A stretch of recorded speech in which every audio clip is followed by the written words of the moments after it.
ride on the track.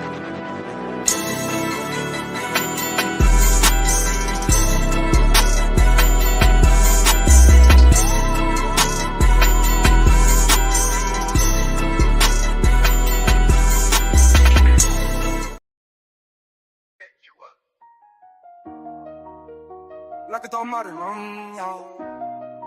hey, Blakberry talk. Yeah, we up, no, we locked in. ATL, we run the game, check the top 10. Braves swinging, Hawks fly, Falcons run it back. Every play, every take, yeah, we speaking facts. City behind me, we never gon' fall off. Talking that smoke, got to play like a call off.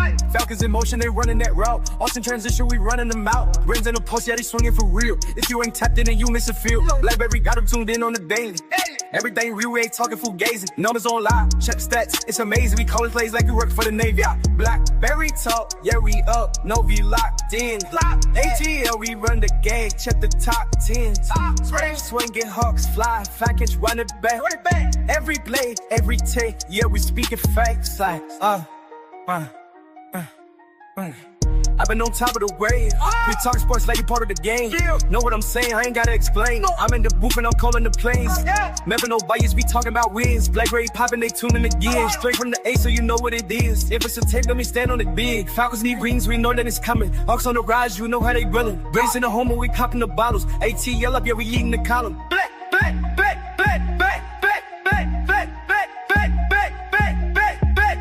Blakberry talk, yeah, we up, yo, we locked in. ATL, we run the game, check the top 10. Braves swinging, Hawks fly, Falcons run it back. Every play, every take, yeah, we speaking facts.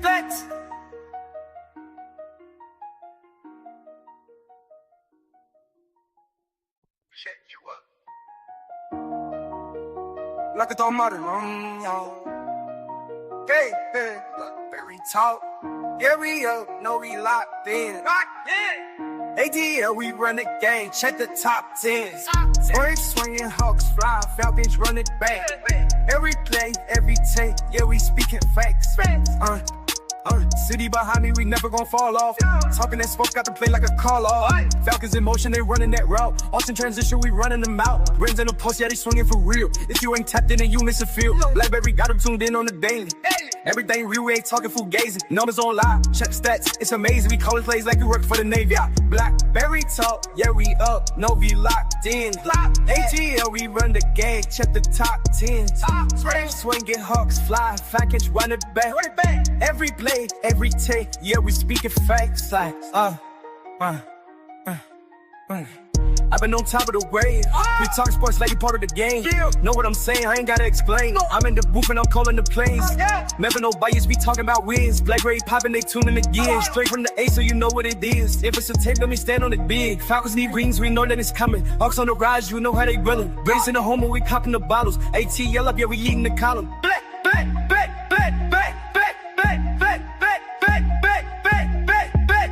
Blakberry talk, yeah, we up, yo, we locked in. ATL, we run the game, check the top 10. Braves swinging, Hawks fly, Falcons run it back. Every play, every take, yeah, we speaking facts.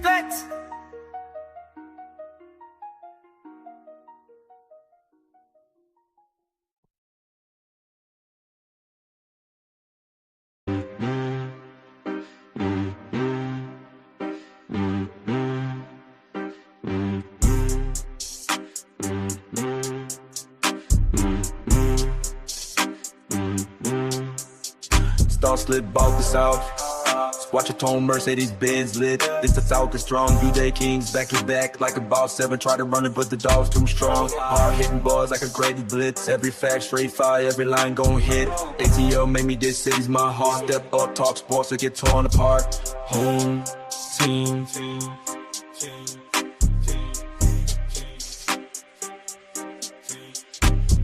Home team.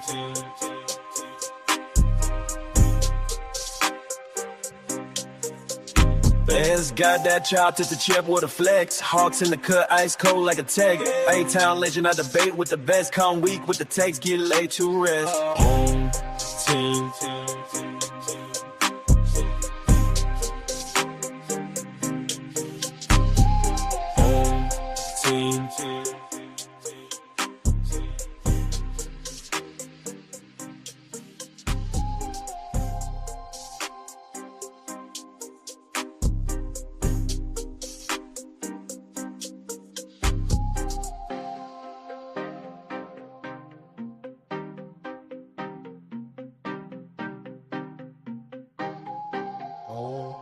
10, 2,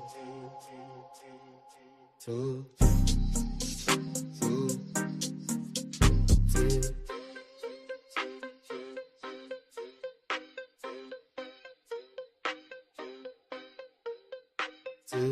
Don't speak about the cell, what you tone. Mercedes Benz lit, this the Falcons throne. You gay games, back to bed like a boss. Sub bun, try to run it, but the dog's too strong. Hard hitting boss like a Grady gets. Every fast straight fire, every line gon' hit. ATM ain't me, this city's my heart. Step up top sports so you're torn apart.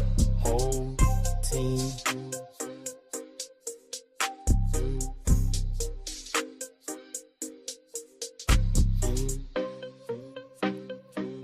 Yes, sir. Y'all know what time it is. It's time for Fan Speak Tuesdays. And y'all know what we do on Fan Speak Tuesdays. Big Will, what do we do on Fan Speak Tuesday? We drop that motherfucking link. We drop the motherfucking link in the And link sign Bijan Robinson ass right now. Fuck what Blakberry talking about. Sign his ass right now. We gonna get into it. We gonna get y'all thoughts on it. I'm gonna express how I feel about it. Big Will gonna tell y'all what he think about it. We got Kyron Williams getting extended earlier today. We gonna talk about it. But the link is pinned in the chat. Hold on, my damn cord wrapped around the damn computer. We gonna get into it today, man. We got the link pinned in the chat. Tap the link in Fan Speak Tuesdays. I just got finished watching, just like some of you might have just got finished watching the live Bleacher Report from Atlanta Falcons training camp featuring John Abraham. They spoke with Kyle Pitts. They spoke with Bijan Robinson, and they spoke with Drake London. And we got some insight from John Abraham. We got some insight from the players, and it was a very intriguing and insightful live from Bleacher Report this morning or this afternoon. And I want to get everybody take on it, man. I want to get everybody take on it. I want to know what y'all think, man. I want to know what y'all think about going into this first preseason game. I want to know how y'all feel about the Bleacher Report live that just finished airing. And I want to also know about contract extensions and what y'all think we going to do with Bijan Robinson, and what you think we going to do with Kyle Pitts? What you think we going to do with Drake London? Do you see somebody else getting extended? Caleb McGarrett just got extended for 2 years on a good deal for $30-some million. I think that was an excellent deal. I don't think you could have got a better deal for your right tackle protecting the blind side. That let you know he don't want to go nowhere. Yeah, that let you know he don't want to go nowhere. Plus, that also let you know that he's bought in to what they are doing here in Atlanta. So the link is pinned in the chat. Y'all tap the link. I'm going to go to Big Will. Big Will shared some information with us earlier today in our group chat. And Kyron Williams has been extended for, I think his extension made him the 7th highest paid running back. Is that right, Big Will? Yeah. So with him being the 7th highest paid running back, my contemporary here, Big Will, he thinks we can get a deal done with Bijan Robinson for the cheap right now. I don't think that's the case. Tell him what you thinking on it, Big Will, as we bring Deshaun Coswell through, a.k.a. Silk. See, the thing is, hold up now. See, the thing is, hold up. I'm hearing some back. Somebody got these echo. Somebody got an echo. Deshaun, say something, Deshaun. Hold on. Hold on. Yeah, that Deshaun, he got a little echo going on. Let me go Yeah, you back got out. your little. Yeah, go ahead, come back in. Yeah, I didn't All hear right, the no thing, echo though. Probably you will. I huh? didn't hear no. I didn't hear no You, echo. I don't hear no echo now. That would come from Okay, yeah, it Deshaun. was him. Yeah, it was him then. Yeah. Hey, like the thing is that what I sent you a whole list on what they contract was, and nobody was making over 20 million. Saquon Barkley was the only one that was making 20 million. Then you had Christian McCaffrey at 19, Derrick Henry at 15. So I'm saying right now you can argue with Bijan right now and saying like, hey, I believe you in the range of Christian McCaffrey, Derrick Henry. I don't think you're better than Saquon Barkley right now. But if you let him go out and have a good season, he can sit here and say, I'm the number one back in the league. You see what I'm saying? But if you lock him up right now, you're not going to get too much backlash off of him because hey, man, Saquon had a hell of a season last year. He is that top back. You know what I mean? But and his homeboy Chris McCaffrey, and he got respect for goddamn Derrick Henry. So you put him in that 19, 18 million a year, you can deal with that. But I'm not overpaying for no running back. I don't care how talented they is. I'm not resetting the market for no running back. I'm not doing it All right. So because they value they yearly value. I mean they career value is low. okay.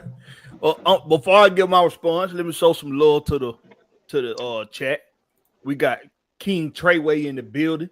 What's up with you, King Treyway? God damn. Excuse me, y'all. We got King Treyway in the building. We got Jonte Rozier in the house. What's up with you, Jonte Rozier? We got Philip Crawford in the building. He say home team is game week. What we on? Hit the like button and sub as y'all bring y'all asses in. You heard what the fuck Philip Crawford said. Do the damn thing. We got Bernard Cantrell in the house. What's up with you, Bernard Cantrell? We got Silk Legacy in the building. We got Southside in the building. What's up with your Southside? And we got one of the lady birds of Atlanta Falcon Nation, my homegirl, Christy Lewis, in the house. Terrific Tuesday Falcons fan. If you don't see Christy Lewis around much, it's because that school year starting back, and she works with the education department, and that girl is hard at work for these kids and these parents. So y'all show some love to Christy Lewis and the Lady Birds of AFN when you go to Atlanta Falcon Nation, man. Check them out tonight too, because they're gonna be on tonight with a special guest, and she is a special guest. I'm hoping when my son is of age, I can introduce him to this special guest, and maybe she can be my daughter-in-law in the future, because she love them Falcons, she love them Hawks and them Braves, she love her Atlanta sports team, she a dog fan, and she got the know-how and the know about these Atlanta teams, man. And she just looked like she got a good head on her shoulders. She looked like a good young gal. And she's going to be a special guest on Atlanta Falcon Nation tonight with Lady Birds of AFN. And that's, shit. What's the name of her channel? Hold on. I'm going to get it, goddammit.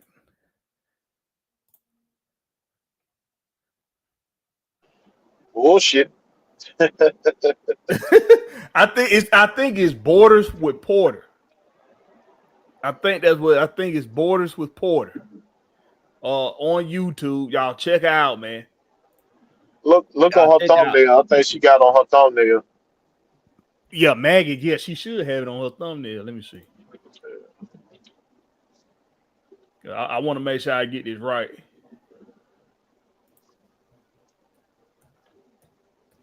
Oh, I'm hungry than a mother right now. Well, you better get your son to eat. I ain't eating that all morning, boy. Her name is Lauren Porter, and it's Quarters with Porter. I said Borders with Porter, Lord. She worked with ice. She worked with ice over there, guys. I'm campaigning for Trump right now, bro. What the hell? But y'all go check out the young Falconet Lauren Porter on YouTube on Quarters with Porter. That's the name of the channel. Quarters with Porter. She's gonna be not what Blakberry said. Not what I said. I said don't pay no attention to my crazy ass. But y'all go check out Quarters with Porter on Atlanta Falcons Nation as the special guest tonight on Lady Birds of AFN, and go check her channel out as well. Man, I'm just real impressed by the girl, man, to be real with you. I'm a little too old for her and I'm married, so I hope my son can get her in the future. That's you don't listen to some of her stuff? Oh yeah, I like watching her content. She do good content, man. I ain't never seen none of that stuff. Now I see good content. She traveled to games and she represent being an Atlanta fan everywhere she go. And she likes to, and she puts the content out as she does so in, man. Y'all go check out Quarters with Porter on YouTube. She's gonna be a special guest tonight on Lady Birds AFN. What's up? Hey, Sean, you good now? Yeah. I gotta say one thing before I get into the football. I've been wanting to say this to you for the longest, Blakberry. Do you remember when Hodges made that winning touchdown against the Saints, and Kirk Cousins went to go hug Raheem? Yes. Okay, I'm not saying he looked like her, but did he demeanor of Angela Bassett when she burned that car and she walked her screen? How did I know? How did I know? How did I know you was finna go there, bro? Y'all get off Raheem, man. Get off Raheem, man. No, I just saw the video again. And when he walked toward Kurt, I was like, wait in the exhale. Hey, man. Let me finish shouting out the damn chat, man.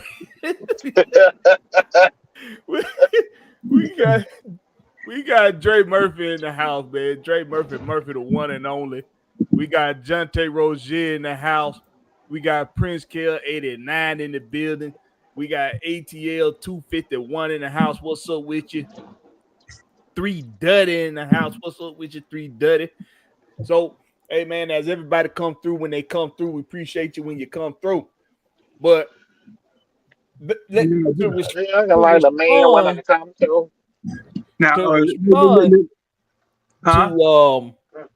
hold on, let me get my response to Will's comments real quick about this contract situation. See, it ain't that I don't agree with you, Will. Yeah, you on some bullshit. What it is I don't think it's as you making it sound real simple. Because you keep using these. So hold on, Blakberry. Wait a minute. Wait. Okay, go ahead. I'll rebuttal to you. Go ahead.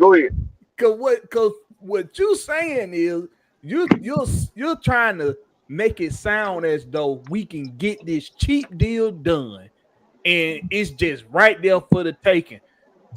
How you know it's that simple? It might not be that simple. It might not be that easy, especially considering who you looking at these other contracts for. Kyron Williams, really? I wasn't looking at. I just told you in the chat I wasn't talking about Kyron Williams. I looked at the overall contracts. And if you're and what we know about contract, they rely on basing the contracts off the value of their position. And if you look in the top man making $20 million, and he had an all-world season, you can argue with Bijan like, I don't believe you're there yet because you not had that long. You haven't had too many long breakout runs. But I believe you right there between Christian McCaffrey and Derrick Henry. You'll be smart to go try to sign that man right now before he can prove he can make that goddamn run. He finalized his game and been able to make that long ass run. That's what I'm saying. It'll be smart for the Falcons. But me, if I'm general manager, I'm not goddamn resetting no market for no damn running back. I'm sorry. when it become a It probably don't have to be reset. combined. Yeah. If you wait, you gonna reset that shit. You That gonna don't mean reset he it, ain't gonna get 20. huh? You can That's what I'm saying. If you sign, sign the if you deal sign for them 20 now, and still not if you respect the sign them market. now, you can get them under 20. Cause you can. He's not gonna argue back with you like he's better than goddamn Saquon Barkley. He's He, not gonna do it. he ain't got to be better, bro. He ain't got to be better. It ain't about him being better. It's about See, his yeah, value. It's about his value. Is he his as value valuable? according to the market is under 20. It, According to it, the market, according to the market, it's under 20. according to his reputation, he's Yeah, just yeah. as valuable as Hell Saquon no, Barkley hell no. amongst Not his yet, peers and not yet. amongst the rest of the league. He's just as bad. I'm talking about according to the league, according to his peers, Hey, Jerry according McClellan to, say Saquon to Barkley say ain't nobody got cuts like goddamn Bijan. Don't make him equal to goddamn Saquon. it ain't just about that. It's about how it ain't just about that. It's about how he's revered around the league. How He's a good back, it but he's not is on Saquon valued. level. Saquon gonna get you them 60, 70-yard run. Bijan ain't showed us that yet. So it'd be smart to go ahead That into the that's contract true. right now. It'd be smart right now to go ahead and work out his contract as a business. You would be smart to sign him now. That's what But I'm saying. I Now, just don't think it's as simple as you making it sound. It is. But go It ahead, ain't Big simple. Brother Cowboy. That's been the history of contract back there. We always go off the value of the position, and you fit the player in his right place. You know what I'm saying? And ain't nobody making over 20 at that position. Why the hell would I pay Bijan over 20? But somebody is making 20. Somebody One making person. One person. the one person who he's always compared to. Not as let, No, simple he's as you compared. make They it sound. compare that man to Go ahead, goddamn Bishop. that white boy. Let let They compare him let, to that let white boy. Bishop respond. Let him Yeah, go respond ahead. to this. like this. You got one man that can stop all this. Let Arthur Blank. Arthur Blank see dollar sign when you see Bijan, and he's very remarkable. He bring people in the seats, and he's like the face of the team. Cause But every advertise you see his picture up there. what we failing to realize that marketable shit don't goddamn don't add on to your salary cap. Your salary cap set. That don't help you with the market. Just, your salary cap ain't moving because he help you with your market value. Hell But no. no, it don't help him, but it help Arthur Blank. Cause it is he putting him out on these billboards and everything. People come in and spend money to see him. So they put money in Arthur Blank's pocket. So he will give him the value of what he's worth, probably even more because he don't get that back tenfold. Shit. So you gonna weaken your team to set the value to reset the market for Bijan. How is he weakening the team if he gonna get Because more if back? he pay him over 20 million for this spot, for this running back spot, that's taking money from somewhere else. That's already at a high value. Like the wide receiver spot is at a high value right now. That's taken away from that. I don't think it'd be like that because first of all, you got Terry up there, the most the magician money management, and then you got what name Biggin the guy who run the money. What the guy name? The vice president Biggin what name? Oh, Greg Beatles. Yeah. Now this man is a wizard with numbers. He can make Bijan have 20 million and still had enough money to work around with the other team. He don't did it before. So it's all really up to Blank. Do you see if Bijan worked 20 million? That's the main thing. And that's why I say it's too many. It's other things to factor into. You can't just say get a cheap deal for him while you can, as if a cheap deal is even on the table for his camp. Bajan's representation could be already had it made up in their minds and been discussed with Bajan. Like, hey, the guy they comparing, the guy you mostly compare it to, he already getting 20 a year. So now we're going to work 22, 23, 21 maybe. We don't know how his camp is approaching this, let alone how the Falcons approaching it. For all we know, the Falcons might be approaching this as if we going to let him play all the way up to 5 to his we going to let him play through his 5th and do the same thing with him we did with Kyle Pitts. Right. We're going to let him earn or reset the market contract.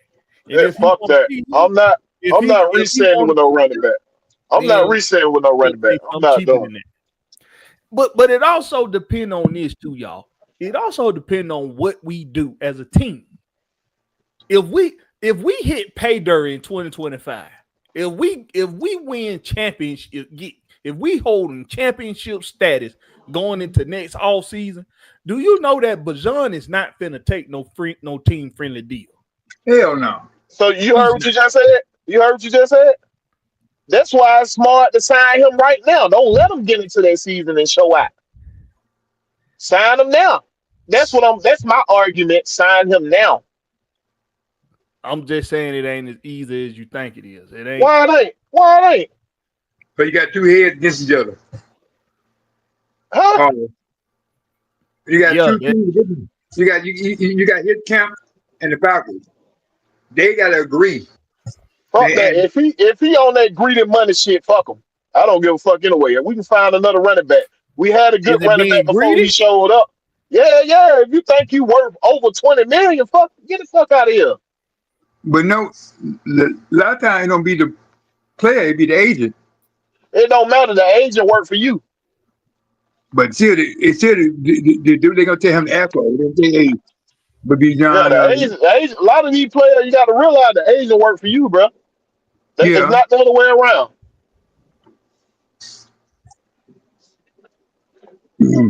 But I what's up with you, Jay Holler?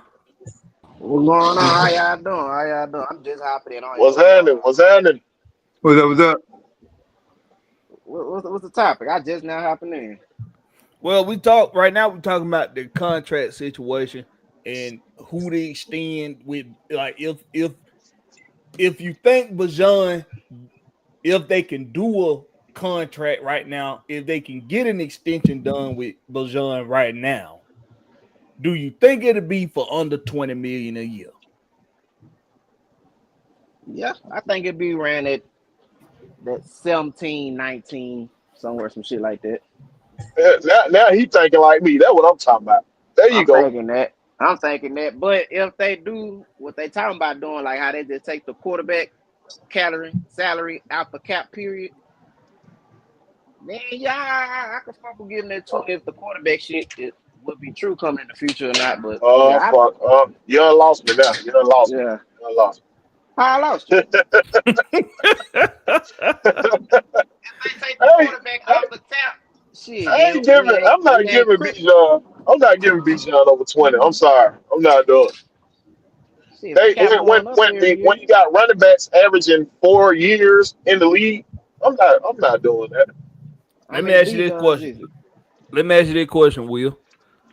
Who's been more available, Christian McCaffrey or Bijan Robinson? Ooh. Well, you got to say Bijan. We know Christian McCaffrey get hurt like a motherfucker, but that was San Francisco dumb ass to pay him that much. That's on them. He's getting 19 a year. Yeah. So let me ask you a question. Hold on. Wait a minute. If Bajan's representation can go to the Falcons and say the second highest paid running back in the league ain't even available as much as Bajan, and he's considered to be more valuable, what is that? What do you think they gonna do? Is Bijan better than Saquon Barkley? I'm not. It's debatable. Probably debatable. They probably equal. So you cannot argue for him making over 20 million. What's the argument for him making over 20 million? Then he don't deserve to make over 20. He'll set the market. Its receivers get paid more than other receivers. Its receivers getting paid more than Mike. You're right, because a couple of them be dumb as shit. But I'm saying the way the value is, that's why you got the market set. You got the top guy and you got the bottom guy. You got everybody in between. So you set them on to where his talent base is. And his talent base is right there with McCaffrey and Derrick Henry. But you keep saying these teams can be dumb as hell to pay these guys. But it ain't about it. It's based on how the market dictates who gets paid when it's time to get paid. That's how it works. It ain't that they being dumb. Is you can't have salary caps go up. You can't have everything goes up. All these teams making more money than they made the year before. Right. Players are gonna want to get paid. They gonna say, well, that means if you getting paid more, why shouldn't I get paid more? That's basically everything in a nutshell. So it ain't about them being dumb as hell. It's about how the market dictate who get paid when it's time to get paid. But you can't look at the value of Saquon and say, based off of Saquon's abilities and skill set, that Bijan ain't as good as him when they do the same damn thing. It's just, yes, Saquon has been more of a home run threat. This is a fact. But they do the same damn things. I'm going to say this. Bijan had an interview a couple days ago. And he said he be training the younger running backs. And he said if you want to make $100 million in your career, see what you need to do. He said McCaffrey taught him how he can make $100 million in his career. So he determined you can make $100 million in a career as long as you got longevity. You can make $100 million, yeah. So he's saying his mission is to get he said that McCaffrey taught him how to run the long distance, but he can get that $100 million. So his mindset is on that 2022 million a year. But he I don't give a damn where his mindset at. Let somebody else pay him that shit. I ain't paying him over that shit. But I did Big Will. If he do get 22 million, who you really think that's gonna hurt? Say what now? If he do get 22 million, who you really think that's gonna hurt?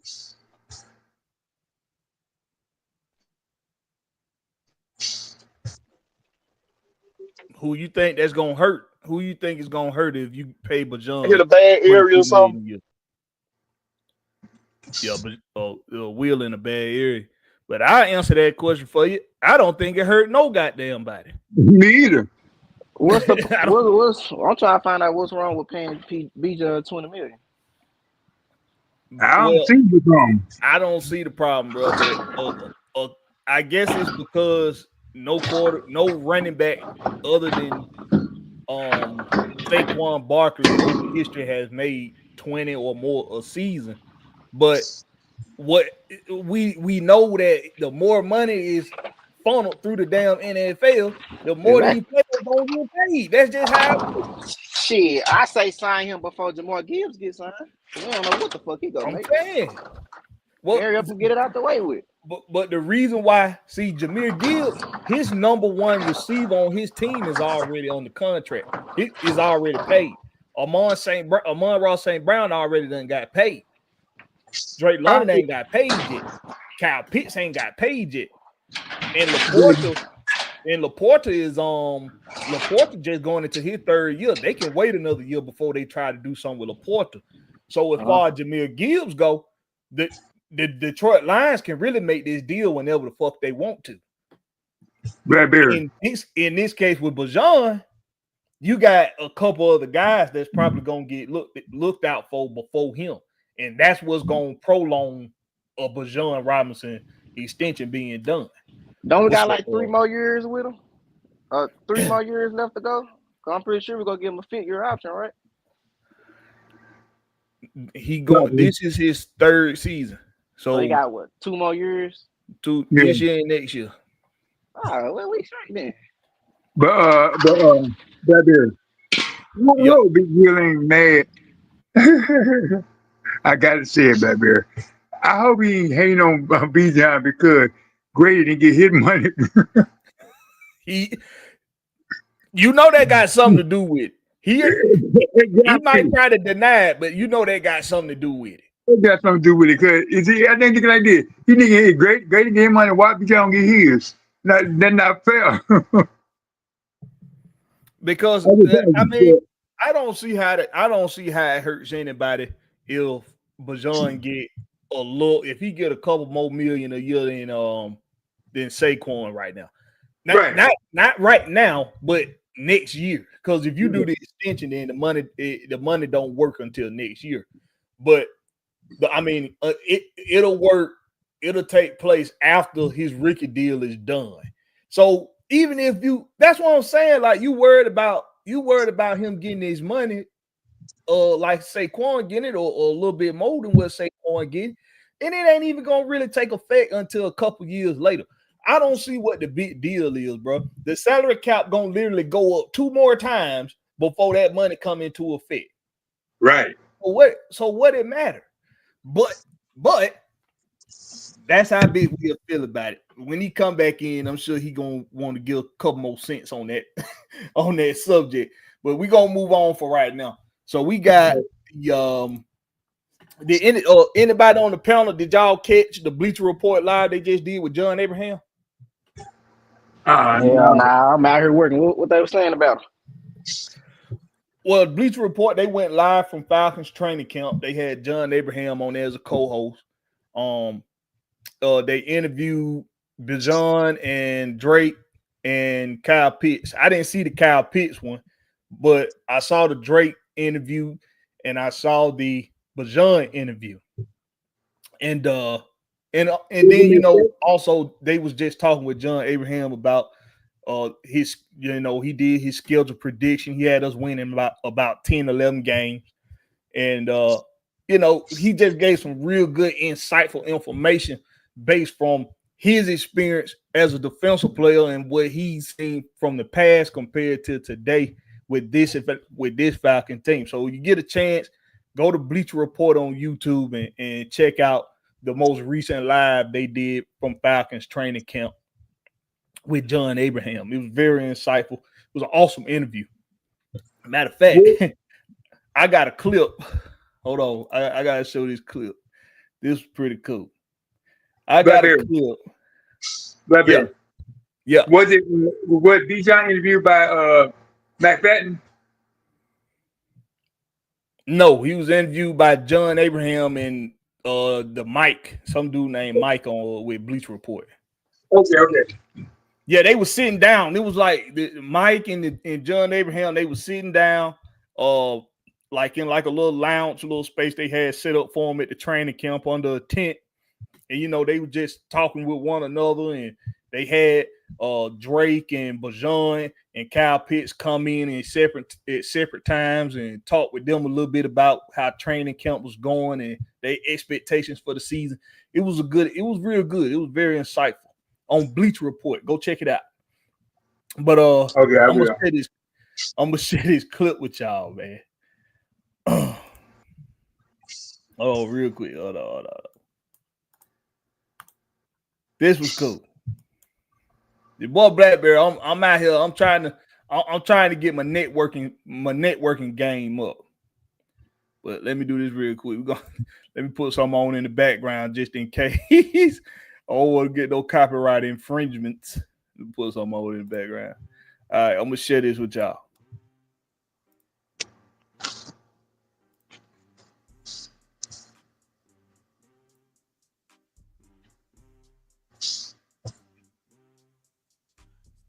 Home team with Blakberry says Bijan is the nastiest cuts in history, and yes, I'm including Barry in that. Argue with your mommy. That's a pretty bold one. Barry Sanders comps are pretty good. But to your point, like you mentioned, let it play again. The home team with Blakberry says Bijan is the nastiest cuts. Oh shit! They gave you a shut up. Argue with your mommy. That's oh shit! We can't tell Blakberry his shit don't stink, boy.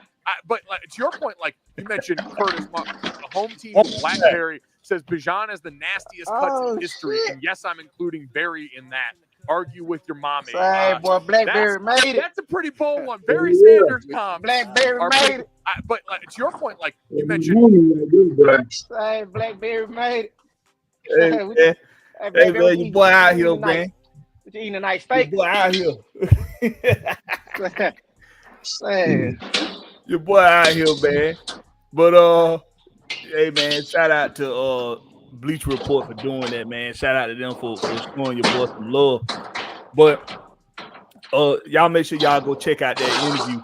But as far as what they talked about, first I want to get in some of the Bijan, since we talking about Bijan right now. okay. Let's get into let's get into some of what they talked about with Bijan. So of course they asked Bijan some questions that you probably don't want players to ask. Like John asked him the question if sometimes he wish it was him that got that was on the field when he see Tyler Algier break for a big run. And I was like, no, John, don't ask them kind of questions. But Trying to divide the room. but they asked him if he's had that who's gave him that welcome to the NFL lick yet. And he jokingly but very seriously said it ain't happened yet.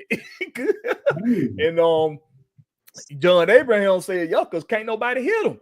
And what he's doing, he said he like to make the first, even the second man miss. So he really hasn't had that welcome to the NFL hit yet. So for the panel, I'm gonna ask y'all this. Considering that he hasn't been that home run threat yet. Well, I think he's a home run threat. It just hasn't happened yet. Do you think this the season where he make that transition from being just an elusive back to being a home run threat? Nah, he needs to be continued. What the fuck he doing? When that opportunity meet itself, he getting the safety one-on-one in the outfield. We already know he winning that spot. Well, in 2023, he had one that he ran a touchdown with. And I think that's the only one he had. It was like 70 yards touchdown. Other than that, the one he had last year, it was like 25 yards when you try to get the point and get some grab him, he ran for touchdown. But the way they block him now, he better gonna have a plenty of long distance run. Cause Zach changed the block assignment. Do you mean? Yeah. Yeah, so he might get, and then he done bulked up a little bit. Him and Tyler. So they both gonna be running down the hill. It might come this year since he's saying he's been training with Christian McCaffrey this offseason in LT. So shit, we might get what we asking for this season. Yeah, because I like his approach to how he said he want to work on his cut and go game. I like how he approaching it by you're going to get a Christian McCaffrey who if you look at Christian McCaffrey game, yes, he's a shifty running back, but he's also been good at being a good cut and go guy. Well, he's a home run threat in that way. And then you go work with a LaDainian Tomlinson, who was the master at making the first man miss. And as the second man is coming, it's cut and go. LT was a fucking beast, bro. So I like his approach to learning how to be a better cut and go guy by going to two guys that approach the cut and go game a little bit differently and getting some of that toolage from both of them to see how that can work for him considering his skill set. But we got Big Wheel back in the building, man. Big Wheel, you want to touch on that, man? Whether or not you think this could be a year that Bijan becomes a home run threat?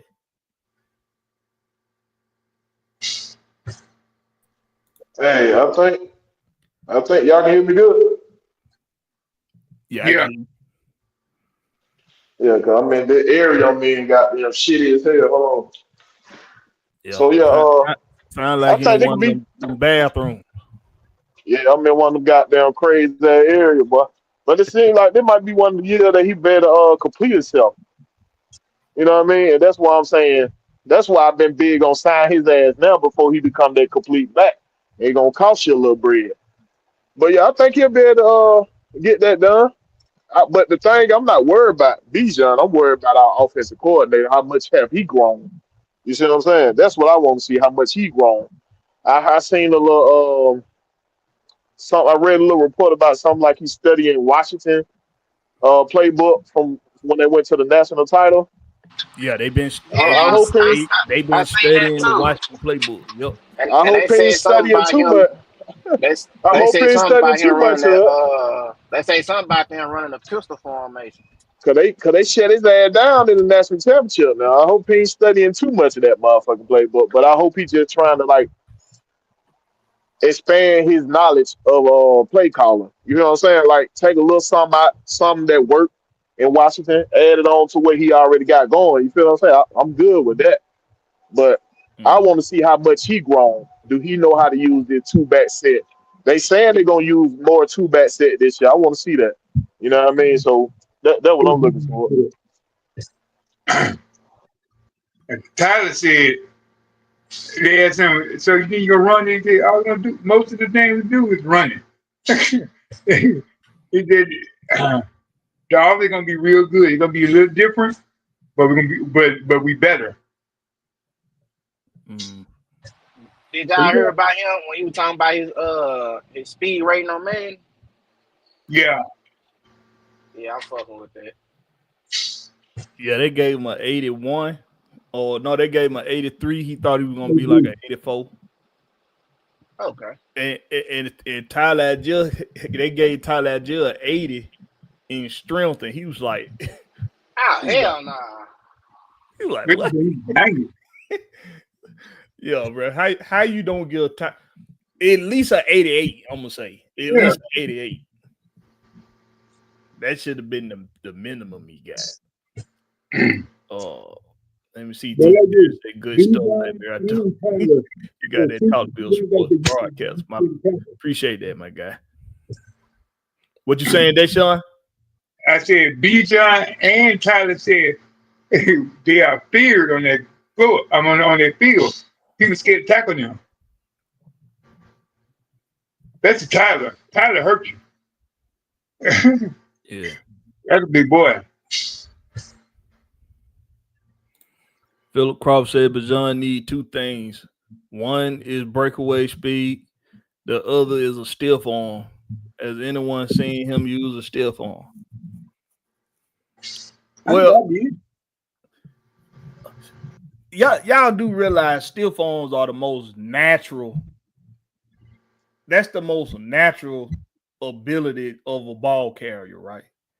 Like, even when you don't think they're using a stiff arm, when you go back and watch tape, you'll see he used the stiff arm quite a bit. Yeah. It's just not as he's not using it to try to like stiff the shit out of somebody. He using it for a different purpose. He using it to create space. And it happens fast because he's somebody that's very quick. But he uses that stiff arm more than you think he does. I got a question. Has anybody ever seen Bijan being walked down by a defender? Fuck no.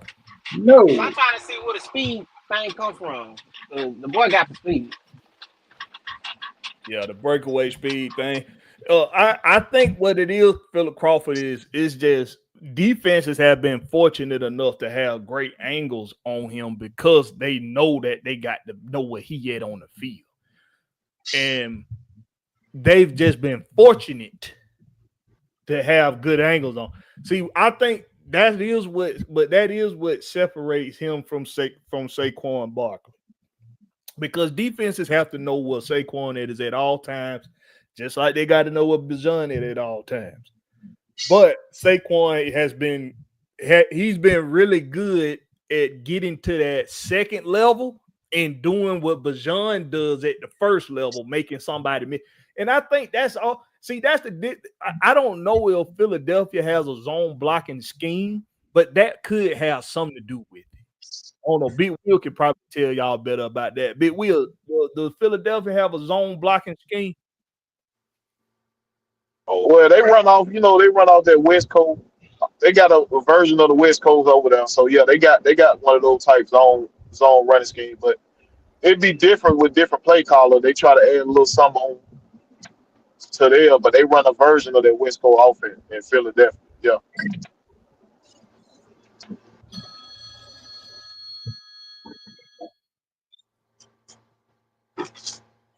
Don't nobody ever call that damn phone. That's crazy. my work phone just rang. Don't nobody ever call that damn phone. But the cut and go. Miller Mill said cut and go. Is that the original term for that style? A one cut back. Yeah, that's it. That's what a one cut back is. Cut and go. Somebody that's gonna make one cut. They gonna go. We know Tevin Coleman was one of them people. He was one of them guys that we had that was like that. Of course, Michael Turner was one of them types of dudes. So that one cutback, yes, that's what the cut and go is. Miller Mill. T. Terry say Big Will needs to be on the field today. He got my vote. Southside say Chad Ocho in charge of the Madden rating. Bruh, Chad be goddamn saying people need to be rated some crazy shit. He want to get everybody that's fast. I mean, he want to get everybody that's considered fast. He want to give them a 99. He just say some crazy shit, bro. I seen they gave Xavier Worthy a 99 speed yesterday. Who got a 99 speed? Xavier Worthy. Xavier Worthy got a 99 speed? He broke the 40. Shit, 2 years ago? So they gave him a 99 speed on Madden.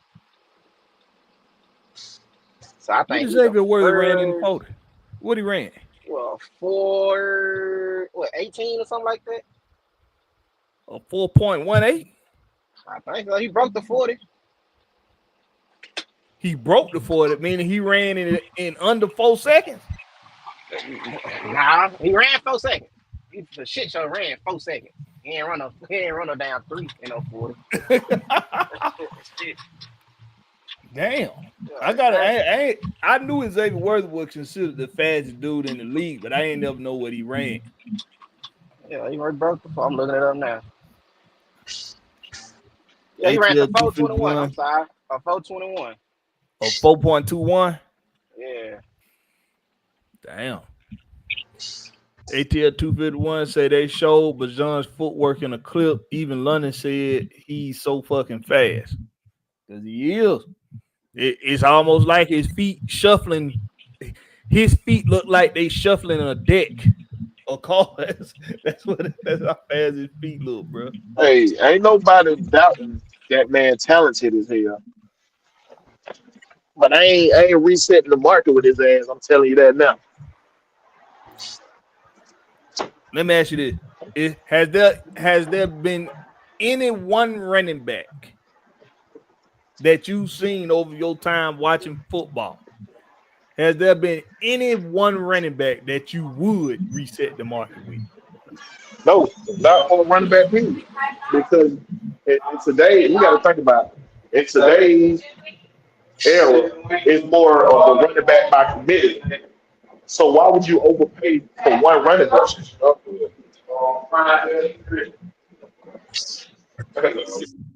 Hey, I'm gonna have to mute myself. I'm in here to get some food. Hold on.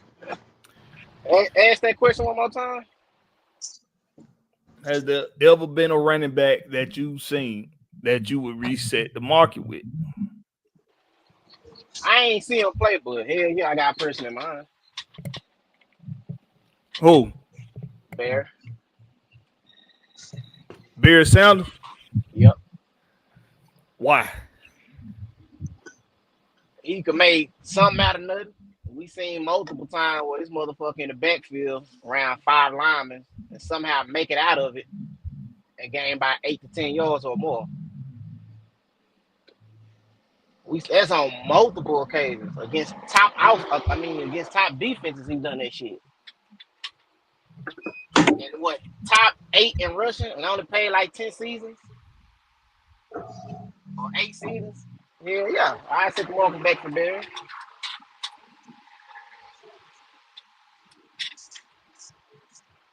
Hold on real quick. I gotta see why these folk calling my work phone. If it ain't about no money, I don't care.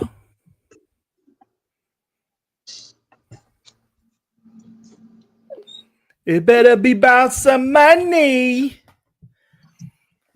All right, so we got the first preseason game coming up this Friday, guys. Deshaun Caldwell. Yeah. Go ahead. Do you believe they should play starters in this game? Starter who ain't really been doing nothing. Not starter they already proven. Like who? Like Jake Matthews, Chris Lindstrom? Yeah, they already proven. So you don't think they need to play at all in the preseason or just in this game?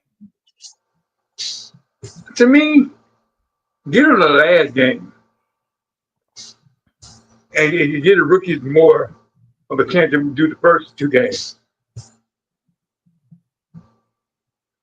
But I don't need Michael Penix to play. If he do play, give him how you say that? I was going to say a round, but you know what I mean. Just give him a couple plays and let him out of there. Couple plays, so let him play a series. Yeah, series. I don't think B. Johnson play. You can't put Kirk out there for a series. But honestly, no more than that. Because, I mean, they already proven. And the main people that need to be that's already been there is some of the defensive players. Because especially the one that what the name of Mahomes needed to play.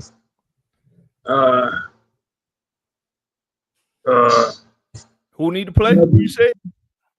I said Malone need to play. D'Angelo Malone. Yeah, Hughes need to play.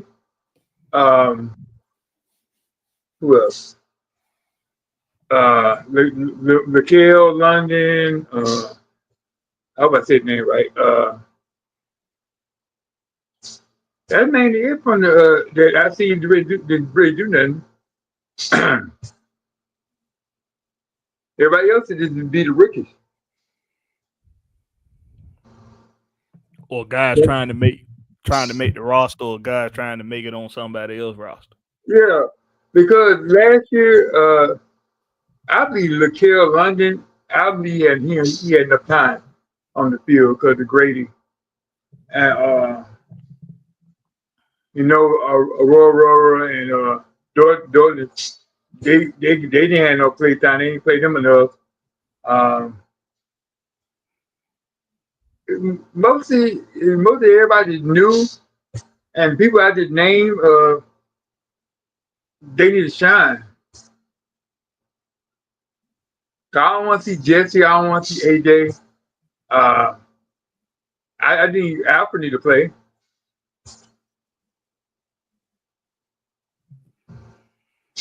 Okay.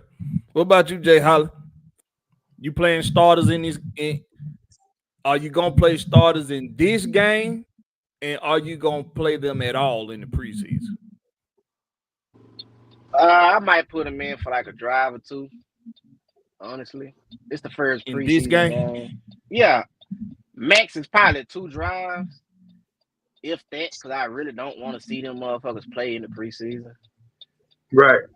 That's why I like just let the rookies get their reps, practice squads, get y'all reps.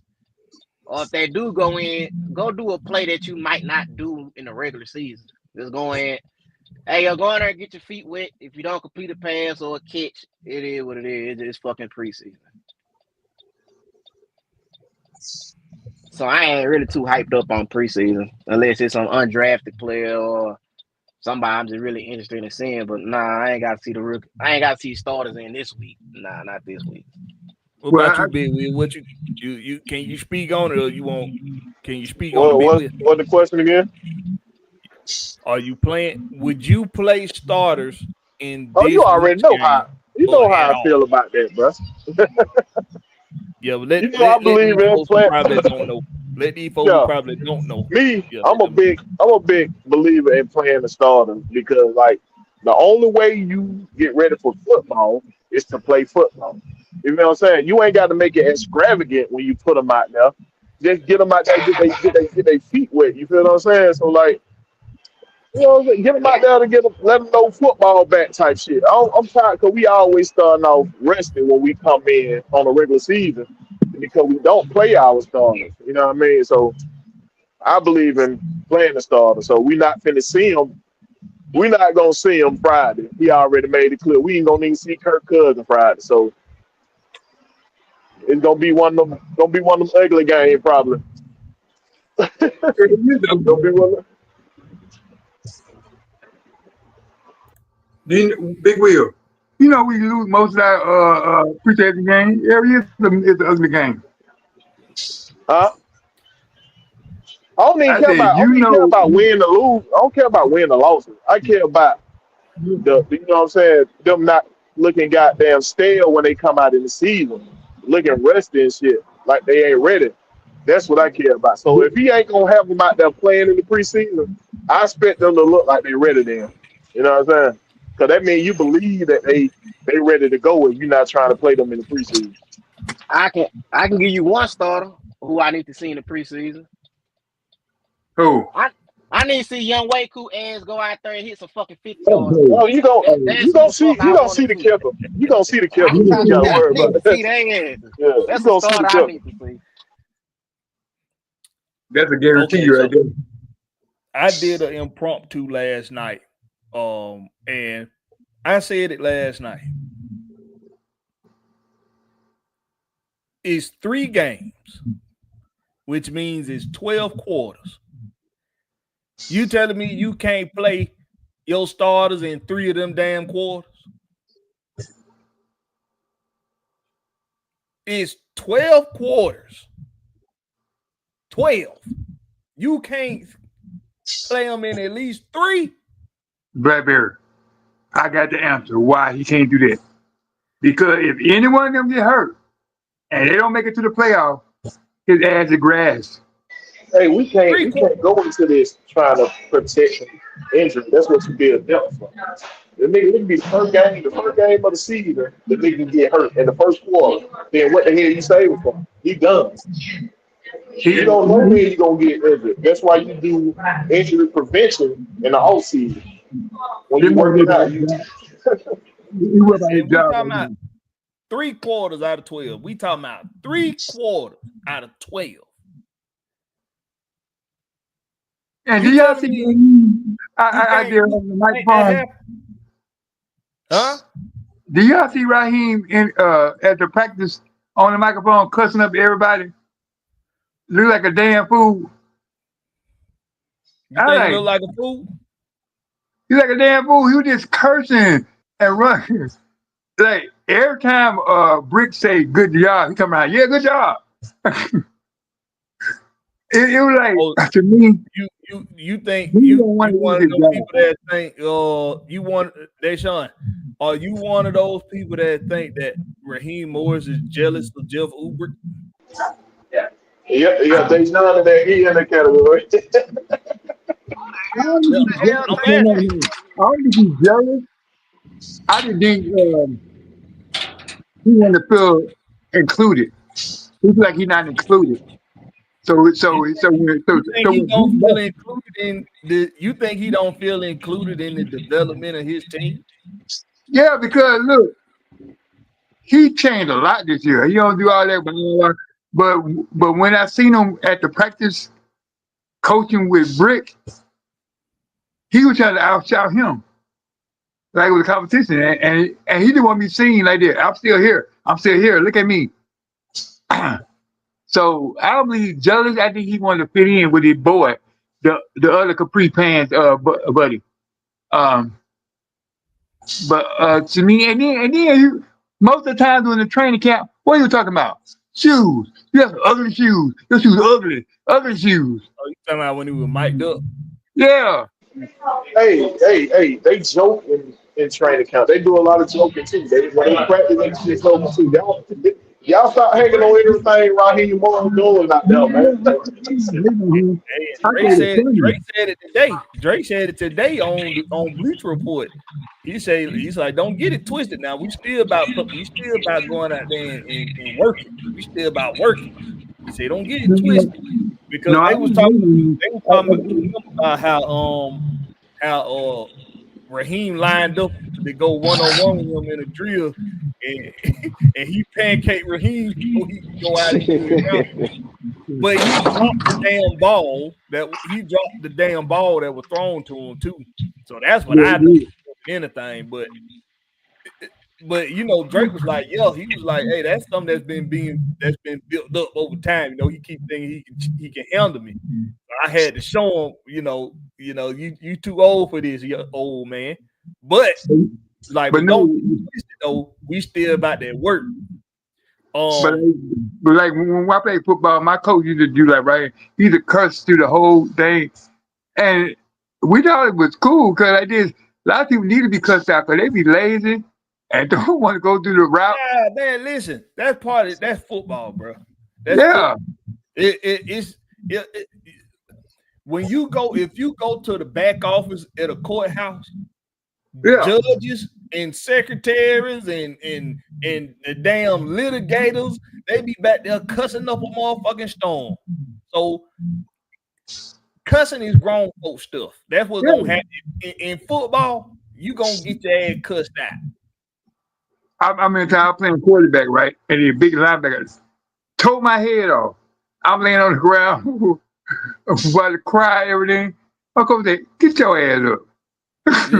Listen, bro. You're not crying over here. Get your ass up. We in high school. I was coached by Omegas. My whole coaching staff was Omegas. Yeah. My everybody nickname on the damn team was motherfucker. Everybody nickname was motherfucker. You motherfuckers better be ready because this shit is live. That's what the motherfuckers used to tell us, bro. When it was time to get out there and get some banging done. So, man, it is football, man. Now I'm gonna be real with you though. And as I bring Big Wolf respectfully in, and I know he gonna want to touch on some things, but I'm gonna ask him this. I think Raheem a little too goddamn goofy. Goofy? I think he a little too goofy. Like watching that mic'd up, I was like, bro, it's okay to have fun with your guys and shit, but it was a little too much for my liking. What you think, boy? What's going on, everybody, man? How's everybody doing, man? All good, bro. Listen, so Raheem Morris he's a black kid that got raised by Italians. So again, you got to know where your coach is from. Your coach was adopted by the Italian families. Where he was from in New Jersey, it's either you were on the black side of town or on the Italian side of town. Most of the hoods over here flipped from Italian Americans to Spanish and Black Americans. Where I live at now was mostly mobbed up. It was mob city. So Raheem Morris has a personality where he's very glee because he couldn't be like go to the other side of the tracks. He didn't want to go on the other side of the tracks. And as a man, that's what you want, right? From your son to go on the right side of the tracks, not on the wrong side of the tracks. So he's very gleeful. He's a gleeful individual. He's a smart dude that's probably in such a high pressure job right now. It's such high pressure because his journey, Blackberry, took him 20 years to get back to a prominent position in the NFL. Mark my words, he will never get this shot again. Terry Fontenot is in a pressure cooker because he probably won't ever be a GM again in the league. So when you say too gleeful and too much goofiness and stuff like that, it's because he was bred to be that way. If you look at the coaches he's been under, that's the way they're bred to do. They're bred to say, high five. Yes. Oh my God, that's a 10-yard pass. Michael Penix. Oh, that's a Blackberry. You backed up the truck. Yes. Big Will. You put the gas in the diesel. Yes. Good job. Hey, the affirmations is cool. The affirmations is great. It's the extra goofy. It's the extra goofy shit. Yeah, that's the shit that I be looking at like. And calm down, bro. And if you close your eyes, Blackberry is like I always tell people, right? He's very, very. I think that that's what people I think get annoyed about him is that. But at the end of the day, Sean McVay's the same way. I've looked at all the mics up. Again, Blackberry, all the mics up on all 31 other teams. I haven't looked. And listen, Sean McVay, yes, jumping for joy. Brian Schottenheimer in Dallas, jumping for joy.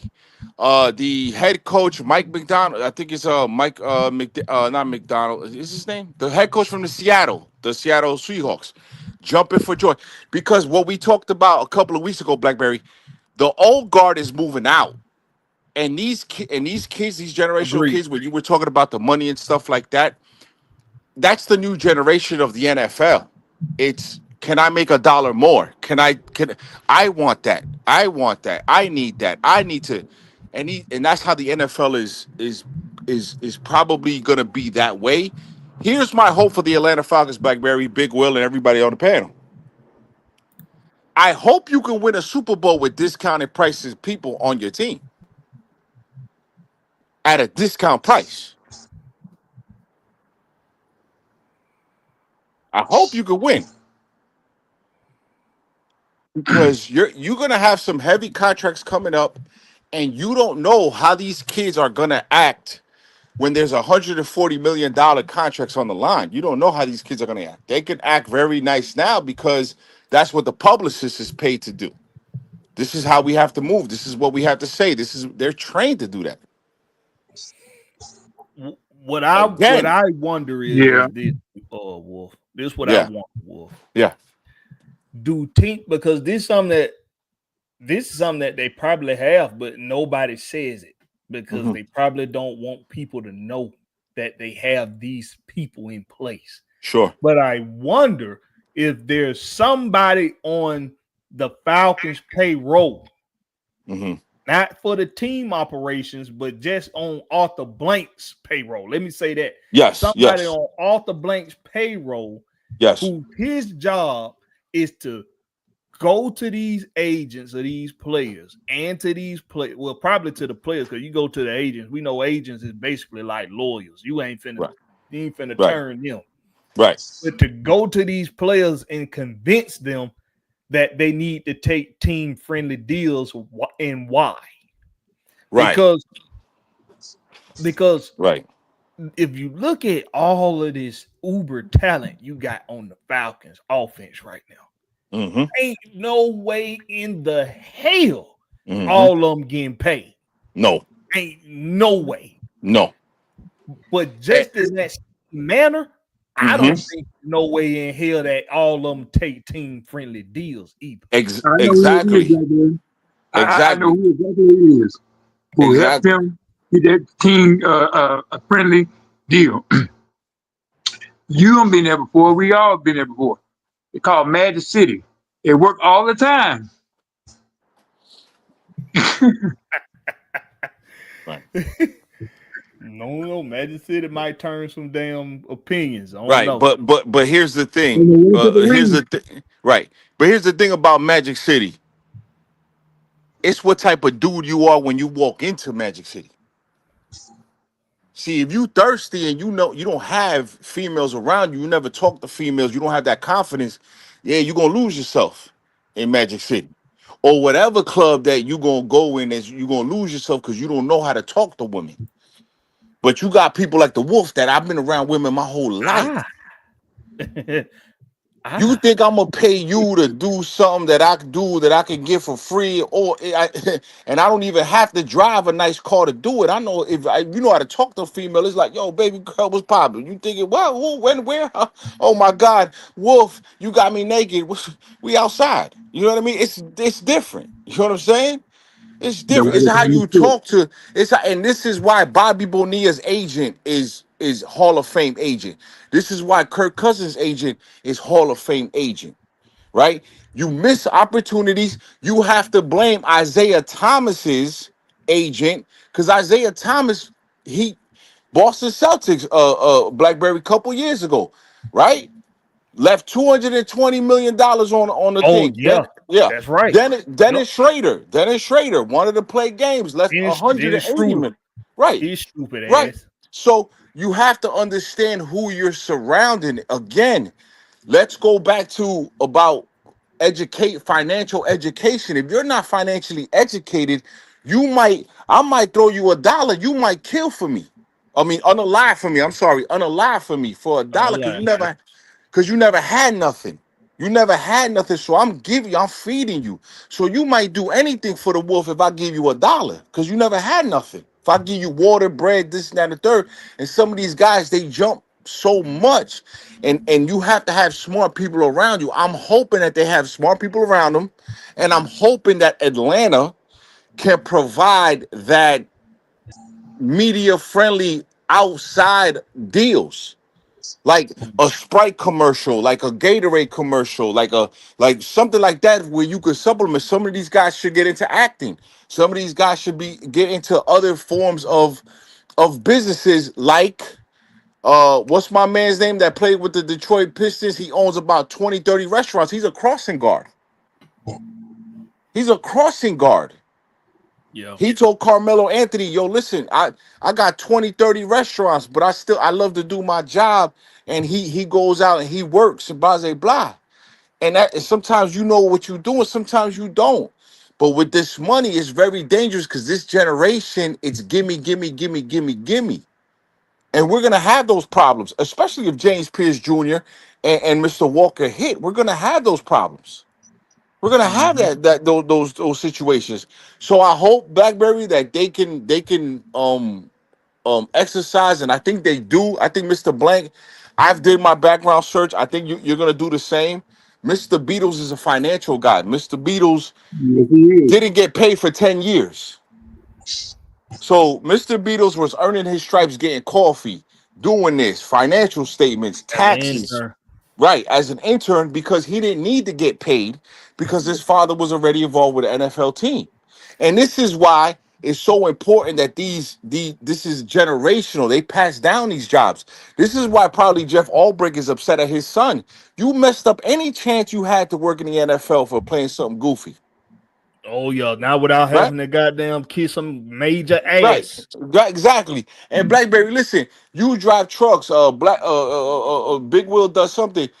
Eventually I do something else, and everybody in this So panel and everybody in this chat, you're gonna try to make it, give motherfucker your don't do that. kids. Yeah, no, I'm just saying, give your kids, and listen, if you don't do nothing, that's fine. Don't do nothing. But what I'm saying is, bro, like every one of us is gonna try to give our kids an opportunity to not go the tough way. That they're gonna try to get an easy way, and that's how it is now. You know what I'm saying? Like football has changed, Blackberry. Like a lot of people think that you still watching football and you seeing a bunch of white men with beer bellies in the that's not how the NFL is anymore. NFL is not that no more. That's not the NFL, man. I'm sorry to tell people, if you're looking for white men with beer bellies and stuff like that, they've moved on to other sports. They're not even here no more. They're not even White. here no more. This is white collar. This is a white collar sport now. Right, brother. You want blue collar sport? Go to NASCAR. Exactly. You know what I'm saying? So I think that we're in a good position to win, but I think we're in a position where we have to win with bargain deals. I think we need bargain deals and bargain players. And I think, listen, if you look at what Howie just did, the Philadelphia Eagle GM, I wonder, did Terry get the better player or did Howie get the better player? Because now you're seeing that they're picking on the franchises that don't got a shot. Don't got a shot, right? And their secondary is shaky. They're telling you, listen, our secondary room is shaky. We need to trade for a starting corner, this, that, and the third. I wonder if Diablo's the better player, though. You know, so we gonna find out. Yeah. But most of us been millionaires already, and and like what Wolf was saying, to me, I believe this generation have a problem with know what it means. Because when I grew up, my mom and dad always taught me spend what you can spend. No matter how much money you is, don't go above your means. And a lot of kids getting these $1 million deals, and within 10 years they broke because they buying all these cars and houses and stuff to impress the next guy or the next woman. So, like Wolf said, you go into Magic City, tremble and everything is scary, and then that girl say, "Give me $100 million." Okay. And you give it to her, and you come out there like, "Hey man, what happened?"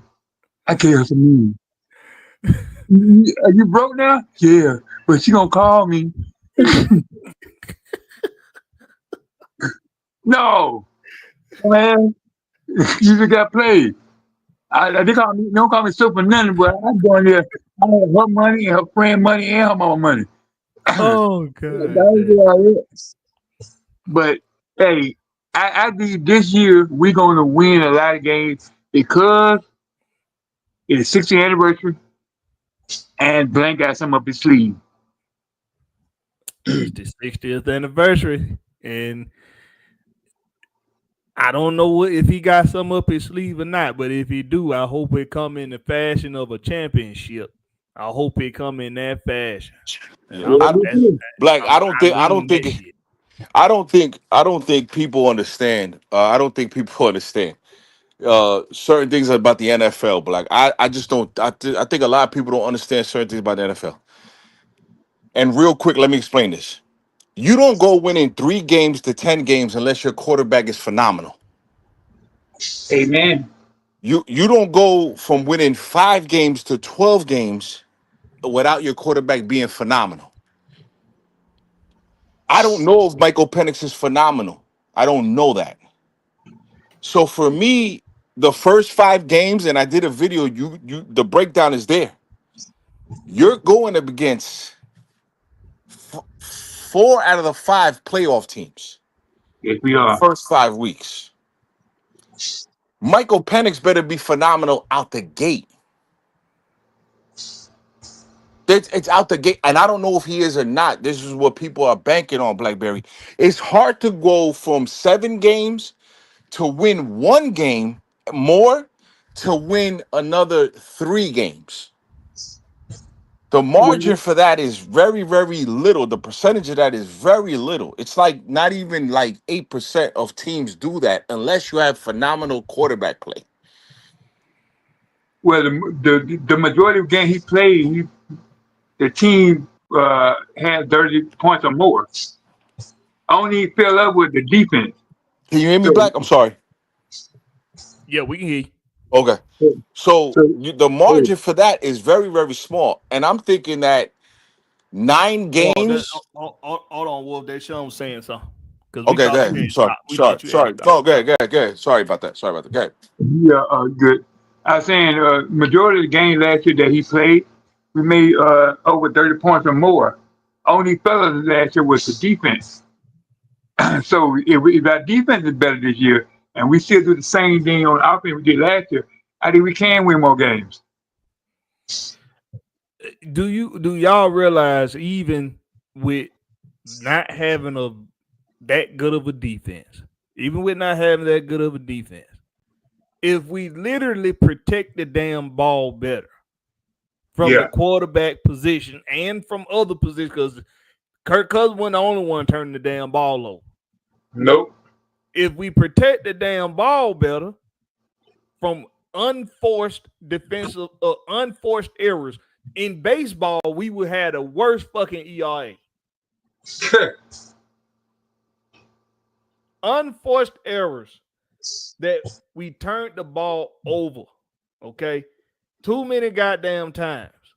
So is it even with the bad defense, we probably still win this damn division.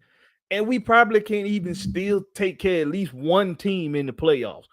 That's how fluid the offense had got. It got to that point where it was just flowing. But Kirk Cousins fall off a damn cliff, and the rest is history. So the defense has to be better. Don't get me wrong. But I saw plenty of times, plenty of games where the defense made that stop that you needed them to make in the fourth quarter. The offense couldn't capitalize. The defense made that stop that you needed them to make before half, in the third quarter or something. The offense couldn't capitalize.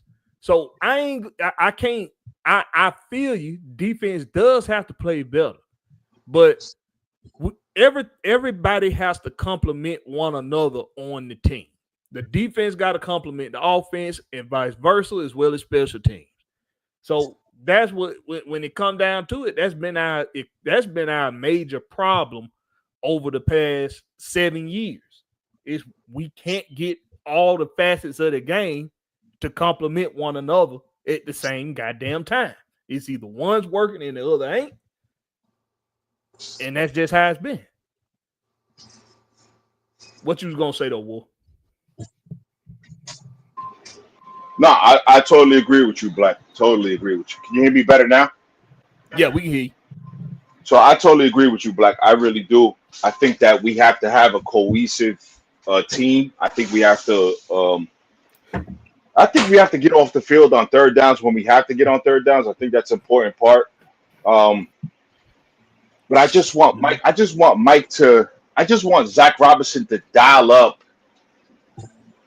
what he's gonna dial up, and I don't want a 3rd and 1, and I don't want to run jet sweep on 3rd and 1. I don't want that. Black. I was at the game, Kansas City game. It's 3rd and 1. They're taking out Tyler Algier, and they're running a jet sweep with Drake London. For the death of me, I never understood why you would have a good power back on your team and you don't line that motherfucker up at fullback in a split backfield and in an iPhone or a split eye backfield and let that motherfucker run that motherfucker for that 1 yard. Tyler Algier don't get negative yards. Do y'all realize? Yeah. Do y'all know that? Tyler I didn't know that till now. He don't have negative plays, bro. That's crazy. That's crazy. Good. He don't have.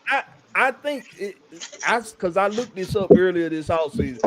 Okay. But I think he had, out of his whole career here in Atlanta, he's only had 2 negative plays. That's crazy. 2. The dude don't have negative plays. Line that motherfucker up in a split eye and let him get that damn yard. Let him lean forward for that 1 yard, man. This damn jet reverse sweeps and fucking bullshit. Right. On 3rd and 1, man. Come on, man. Yeah. Listen, what's up with you, soldier? Man, I can't call it. What's good, y'all? Hey, that's why I said us even drafting Bijan was a luxury pick. we didn't need to draft him in the first place. I know it sounds like I'm beating a dead horse, but nigga, we didn't need him. Nigga, what the nigga Draymond tell KD? Nigga, we ain't need you. We was already made for you got here at this position. Like he hit his head for like 1,200 or something his rookie year. Like, and then the next year we go draft another running back. That was stupid as fuck, if you ask me. But a lot of people agree with it. In hindsight, everything is 2020, but going through it, that shit was stupid as hell. But thanks for making the point that I always be making, Blakberry. You know you my guy. What you got on the preseason? This preseason game coming up, Soldier. What you feel about what you feel about Raheem saying Kirk nor MPJ is gonna play in this game? Man, I'm thinking about packing this fucking bags after he say some stupid shit like that. Get him the like, bro. Why wouldn't you play MPJ, bro? Like, he needs it more than every fucking quarterback on the roster if he gonna be the starter this year. Like you can't simulate game speed in practice. Like how to say it, like if you ever play football or any sport under the whistle, bro, you know, like you can't simulate the speed of the game. Like when if you play football, it's like when you hitting with your teammates, like you looking at your teammates sideways if you hit you a little hard. Like look, bro, like I agree with you there. You can't simulate game day speed. I agree with that. You should really be hitting the other teams, knocking their fucking block off. You hitting me like this, bro. I got the red jersey on, like, bro. But Blakberry, hold on, Blakberry. I thought Michael Penix was already a gold jacket. The way they talk around here, the way they talk in Atlanta, Michael Penix is already a gold jacket. I ain't gonna go that far, but I do see. But that's how they talk. I do see. Because I didn't believe in him at all. Like, so for me to go watch the film on him and change my perception of him, like, he ain't gold jacket, but he got potential to be. That's his ceiling. He could be a Matt Ryan / Vic here. Like, if we get the Matt Ryan side of him with the plus Vic being able to run and maneuver. Like, you get what I'm saying? Like, we could go and win like 4 of these joints. Like, but if we get just the Michael Vick and no Matt Ryan, bro, like, we doomed. Like, so it just depends on how. That's why I didn't want Raheem touching me. Like, unless he brings somebody in here like a Matt Ryan who could really teach him and grow him fast, elevate his game. Teaching some of the shit that he don't see. Like, you know what I'm saying? Like, how you feel about a Black? How you feel about it? What you feel about it? I don't like the idea of having 12 quarters and you don't play your starters in any of them. Mm-hmm. I think the minimum should be 3 quarters. I feel like you got 3 games. That means you got 12 quarters. You should play your starters in at least 3 of them. And you can break it up however you want to. If you don't want to play your starters in week 1, then at least play them in 1.5 quarters in week 2, another 1.5 in the 3rd week. At least do it that way. It's 12 quarters. Play them in at least 3 of the goddamn quarters. At least 3. Listen. I feel like they should give him an extra preseason game, man. Like, I'm gonna say something that might piss a lot of people off, but they're so desperate to win that they're gonna crown anything. You heard what I said, Black? Go into depth on that a little bit. Explain that. It's just that some fans, some content creators, some media personnel are so desperate to win that they cheerlead for anything Okay. without even proving and without looking at the totality, the whole puzzle. Mm-hmm. Jeff Albrecht has a tough 5-week matchups. Not only Zach Robinson, but it's Albrecht. Albrecht's going against a 4,000-yard passer week 1. An offense that smoked this week 2. A Carolina Panther team that smoked us the last game of the season, and played us pretty tough at the beginning of the season. Mm-hmm. He's going against a guy, Jaden Daniels, who, by the way, has about 2 or 3 more weapons on that team. Defensive coach, whether you like him or not, in Atlanta is pretty damn good. Then you go into Buffalo, which, by the way, is already the crown jewel of the AFC on offense and defense. Without any proof of any of these guys doing anything. But they already cartwheel, and they favor these guys without no type of earning respect around here. You think that's why they're not playing in the preseason? I think that it's They I didn't think say that's preseason. They just say it in this game. I think that's accurate, Black. And the reason why is because it's either you scare money don't make money. Is that what they say? Scare money don't make money. Scared money don't make no money. So why are you not putting your guy out there? Because guess what, Black? If there's anybody who's dependent on Michael Penix's success, on his success, it's Raheem Morris. It's Raheem Morris, buddy. Sorry to tell everybody that. Yes, agreed. Sorry to tell everybody that. And I'll shut up now, Black. I'll shut up now. It all barrels down to execution, right? And if we gonna look at a game plan, the game plan is put together by the coaches, right? Mm-hmm. Players have to go execute their game plan. There's only one way to know if a game plan is going to work, and that's based off of the players going out there and executing the game plan. So if the coaching staff says we're not going to play our starters in the preseason, we're going to play our second unit guys and on the back, guys trying to make the squad, guys trying to make at least the practice squad, guys trying to make somebody else's team. That's who we gonna play.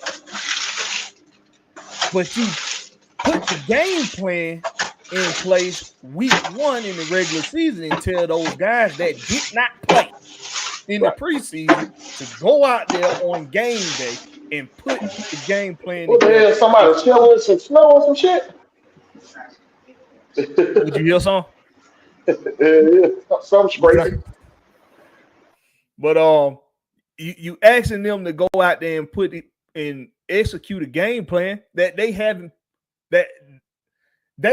even gotten to get that game day speed feel.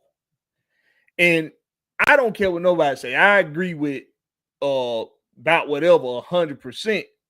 Or Soldier G, as y'all see him as up here right now. I agree with him 100%. You cannot simulate game day speed. You can't. You can't simulate it. Or maybe that was Deshaun that said that, or Wolf said. Whoever said that up here. Right. You can't simulate. That was about whatever said that shit. Yeah, about whatever. But Black, I'm gonna put you on the spot now. Black, I'm gonna put you on the spot, and I'm gonna put Big Will on the spot now, and Soldier and everybody in the chat, because there's people that agree with you, Black. Now, how do you look at game 1? Because a couple of weeks ago you said game 1 ain't important. Now, how are you looking at game 1? Nigga, every game is important. If you put your pants, your cleats on. No. Hold up, Soldier. It's still We're playing a divisional opponent who's been winning the division 4 years in a row. 4,000-yard passer, number 3 in touchdowns, and we're seeing them first game. And I think that it's a playoff atmosphere game. That's just my opinion. Black said the game 1 isn't that important. I respect his opinion. Yeah, But I don't think game 1 is important to that okay, extent. okay. It's a division game, so it's important in the aspect of I was if about to we say that. lose, we go to 0-1 in the division. So I'm about to say that's game true. 1 is important because it is a division game. That puts you down 2 in the stand. They put you down 2. Yeah, but So it is important. It is more like a tone setter type game. To it let can the be a division tough. know y'all what we coming with. Yeah, Man, but I don't look at it in that way because I mean I look at it in the way that it is a division game and you want to win it, but it's the first game of the season. We could we could literally go on a 16-game win streak after that, and that game wouldn't even fucking matter. So and I know that's to the extreme, but hell, even if we go and break off a 12-win season, that we first done some game shit. was just the first game. So I think I know it's a division game, and I know it can be a tone setter game, but it ain't how you begin, it's how you end. And that's just how I look at it. Well, what you got on it, Soldier? What I was gonna say is like we done did some shit like that before. I can't remember the exact year, but it's when we had Matt Ryan. I think it was like 9 or 10. It's before Julio. Like we lost week 1 to I think Carolina or somebody, and didn't lose another game that season. I think until like the playoffs, but we was narrowly beating motherfuckers with Matt Bryant kicking long field goals. We beat Oakland and a bunch of teams like that year. Like we done did some, but that shit's extreme, bro. Like what's the odds of us doing some shit like that? Like every game count. If you put your cleats on, you put your cup on, you put your pads on, you go out there on the field, it don't matter if the nigga in front of you got 0 wins in the last 50 years. You better take that nigga serious or he'll run over your ass. Ask the Pittsburgh Steelers how that shit feel. They always used to take Kansas City and Chicago and Oakland for week and light playing down to the competition and get your ass ran off the field. You be looking mad as hell. Yeah. Like, don't never be that guy. You know, I'm gonna put everybody on the spot with this one because Jamal ATL 44 just said something that I've been saying for most of this offseason. He just said it he said it a little bit less disrespectful than how I've been saying it. But he said, same could be said of all the teams who face Falcons. Those same teams have to prove they can beat us. We ain't an easy game. Then he said some fans are so used to losing, they can't see that the team is turning the corner. Do y'all every time, every season, every offseason, got the guards up. Everybody go back to 0. Every offseason, everybody goes back to 0. Everybody. And I remember a time when the Jacksonville Jaguars were a team you had to check, you had to mark on your schedule because them Jacksonville defenses used to be hellacious in the late 90s. I remember that time. I remember when Jake Delhome's defenses, when he was the quarterback for the Panthers with Julius Peppers, you had to mark them on your schedule. We got to see about Julius Peppers and the Carolina Panthers. We gonna have to see them. We gonna have to. This is a team we gonna have to face. It wasn't always like that. There has to be a turning point in a franchise, and if you can recognize that turning point, which is what I've been doing, and people like Georgia Texas boy in the chat, he's been doing the same. I've been watching this turning point occur. I've been watching every step of the way ever since Terry Fontenot got here. I've been watching this being put into effect. Even when we've had the setbacks with the Arthur Smith regime, even with the setback last season. And I won't even call last season a setback because most of y'all motherfuckers didn't expect us to even make the playoffs, but you're sitting here bitching about Raheem Morris not calling timeouts still today. You still bitching about that, but you didn't even have us making the damn playoffs last year anyway. So when I look at shit like that, and I'm looking at Jamal ATL44 is absolutely correct. These teams got to show that they can handle what we got to put on the field too. Because if you look at what we got on paper, this gonna be a tough defense to move on, man. Jalen Walker and JPJ, them two dudes are difference makers. Do y'all realize that? Do anybody know what a difference maker is? Difference makers ain't just guys that just show up and just do their job. Difference makers make plays when it counts the most. Difference makers turn the field the opposite way for your team. Difference makers go out there and do things that other players out of the thousands of players in the league, they are one of few that can go out there and do what they can do. We got two of them in the same draft, in my opinion. Now, of course, we ain't seen it on the field yet, and I know that was some people gonna go with it. We gotta see it. I see what I see these guys being capable of and what they've already put on film in college. I can say that can transition to the NFL. Well, And I that's just just hope an that you're not in a dogfight, Blackberry, like you said. It's not how you start, it's how you finish. And we got the Rams right. We got the Rams week 16, who, by the way, are also favored to be there. And you lose drop a couple of these first couple of games that you're talking about. And I agree with everybody in the chat. They got to beat us. But let's go through the timeline of who we're facing that's already been proven. 4-time division champions, 4,000 plus yards. The only guy that was better than Baker Mayfield last year was Joe Burrow. That's dangerous. That's proven. That's a fact. Right? Minnesota won 13 games last year. 13 and was the 6th seed in the playoffs. That's a fact. That's not something that's been proven. That's a fact. Mm-hmm. The Carolina Panthers, whatever Bryce Young did, guess what he did to us the last game of the season? Oh, we quit. Okay, great. You let Zach Gowen come into the Benz and literally embarrass us. That's what you did. Okay. Jaden Daniels, again, phenomenal season. The Commanders weren't even supposed to be in the playoff and got gifted 5 games last season. Go look at the track record. They got gifted 5 games. Same as Kansas City.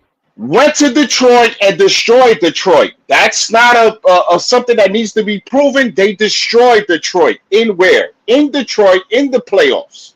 Did they not? They did. Okay. Boom. Then you got Josh Allen and the Buffalo Bills, who, by the way, they played Lamar Jackson and the Baltimore Ravens the first game. You don't think Lamar Jackson wants that goddamn game? Okay. Sunday night. MVP Josh Allen. Always in the playoffs, Josh Allen. That's not something that needs to be proven. That's already proven. You're talking about an Atlanta Falcons team that has not proven anything yet. Not even the draft. Because I don't know how successful these young men are going to be in week 14, in week 15. Is that fatigue going to set in? Is Michael Penix's arm going to be jelly by that time? I don't know. Because those questions haven't been proven or answered yet. That's all I'm saying, Black. I'm not saying you're wrong. But if they're talking about proof in the chat, the first 5 games, some of these teams have already been proven already. Exceptions of the Carolina Panthers, who, by the way, have been drafted wide receivers since Bryce Young's been drafted. They got a whole bunch of receivers down there that I couldn't even put my hands on. Mhm. So you're facing Mike Evans and Ibuka. By the way, the same height you're giving to Darnell Mooney, the same height you're giving to Drake London. Guess what Tampa Bay's doing? They're giving the same height to that Emeka Buka guy. Same height. So yeah, there's some stuff that's already been proven, Black. There's some stuff that's been proven already for these other teams that we're facing. The Falcons haven't proven a lot. When Big Will talks about the corner, you talk about turning the corner. Are you talking about the as far as the community and the people that they've been drafting, that they're good players? I totally agree with you guys. Totally agree. Everything. Yeah, okay, everything. So Everything. So you think they're gonna win 12 games? I got them winning 12 games. You got them winning 12 games. Mhm. Man, Okay. I bet it Okay. 10. Man, I got us Okay. fucking 13-4, I got- 14-3. I Yeah, bet I got them 14-3 at the best, 11-6 at the worst. 14 and 3, 12 Yeah. and 4.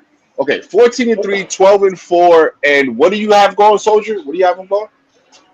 Shit, I betted it two ways. I got them 13-4, 14-3. Yeah, I had the top 14-3, 11-6 at the worst.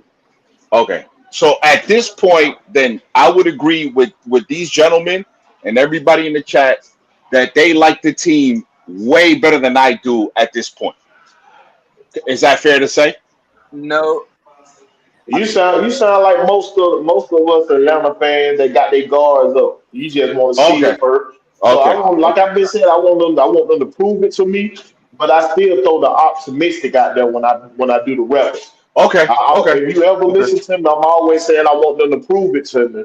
But Okay. by looking at what we got on paper, we can say we can go 14-3 or 11-6 at the worst. That's how I look at it. I totally agree with you, Will, that I do have my guards up. I totally agree with you. I won't fight you on that. I totally agree. I have my guards up. That's probably factual. That scary ass shit. That Yep. Wolf and all these other Yep. all these other things. Yep. Being Yep. too scared to go out there Yep. and stand on that hill. Just Yeah. go out Well, there.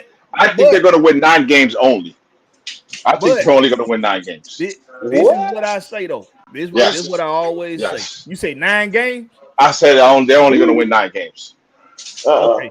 So this what And listen, Before you jump on that, Blakberry, yeah. Wolf, the kicker cost us 3 games last year. Just Yes, I imagine know that. I know that. I Just know that. imagine that. If he I know makes that. them kicks, we 11 games. That's 11 games right there. That's Okay. what I was gonna say. Okay. I was gonna So okay. Here's my thing about the 9 games. So I don't know if they're gonna. I think they're gonna start off like 2-2 going into the bye. I think it's like 2-2. If they start off 3-1, I'll be surprised if they start off 3-1. And you should beat Buffalo on a bye week. You should beat Buffalo on a bye. Buffalo's got a hellacious schedule the first 5 games. You should be. You're the only gimme on the Buffalo schedule, and you can look at all the experts, all the things. The only gimme Buffalo has in the first 5 weeks are the Falcons. They're saying that's a gimme game. So you should be Buffalo hands down if you have Bijan Robinson, Drake London, and all these people on offense firing, and the defense, like you guys say, is going to be hellacious. You should be okay, right? Against Buffalo? well check this out. You should be okay. I'm gonna give y'all this, then we're gonna close this out so I can let StreamYard cut this thing up for me into some shorts. Some So shorts. shorts. Hell yeah. Southside say the Bucks actually have 4 receivers who are very good. Evans, Godwin, McMillan, and Ibuka. Mm-hmm. McMillan and Ibuka still got a lot. They still got to prove they work too, right? Sure. So I can say we got a defensive secondary that can combat up against those guys. Now, AJ Terrell, we done seen him get his ass handed to him time and time again by Mike Evans. Only when they start calling them penalties on him. Cause he be sticking like glue to his ass at first. And when they started calling Finley. But it is what it is. He usually loses the matchup.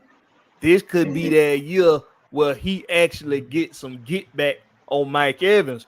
And then I look at the rest of the secondary unit. Chris Godwin, he tried to make a little bit of a comeback last year, but he ain't looked like the Chris Godwin from years past. I like Mike Hughes up against Chris Godwin. He's starting the season on the punt list. Okay. He's gonna be on the punt list starting the season. And then I can look at what we got to go up against Iboka and McMillan. I like Billy Bowman Jr. I like Xavier Watts. I like them. I like Billy Bowman up against anybody that's gonna be a number 2 or 3 or 4 receiver. I like Billy Bowman. Okay. I don't give a fuck who it is. Give me Billy Bowman on that. Okay. So you're saying we're gonna win game 1? I think we do win game 1. Okay. But what about when number 18 walks into the building? Justin Jefferson. Is D. Alford going to be okay when DC's Justin Jefferson on the other side of the field? You talking about against Minnesota? Yeah. Because that's week 2, Blackberry. That's week 2. Jefferson, they like to line Justin Jefferson up in the slot a lot to try to prevent to give him a mismatch on the inside. So it don't matter who it is, but I'm talking about the number 2 on down receiver. I like so Billy Addison. Bowman. So you like Billy Bowman on Addison? I like Billy Bowman. Okay. Billy Bowman Jr. and Xavier Watts are gonna make it very hard to move the chains on this defense. They're gonna make it very hard for offenses.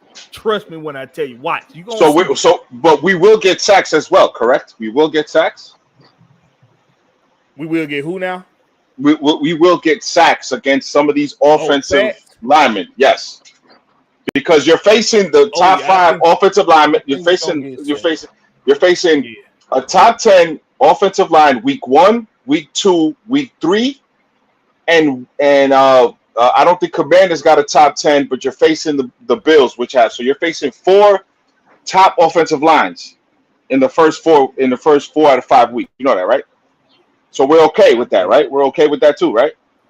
Yeah, we're okay with that. Okay, Black. Hey, listen, you standing on business. I love that. That's all I want to know. You standing on business. I'm Black. You're not gonna get an argument. You stand up. I'm just telling you what the research that the Wolf has done.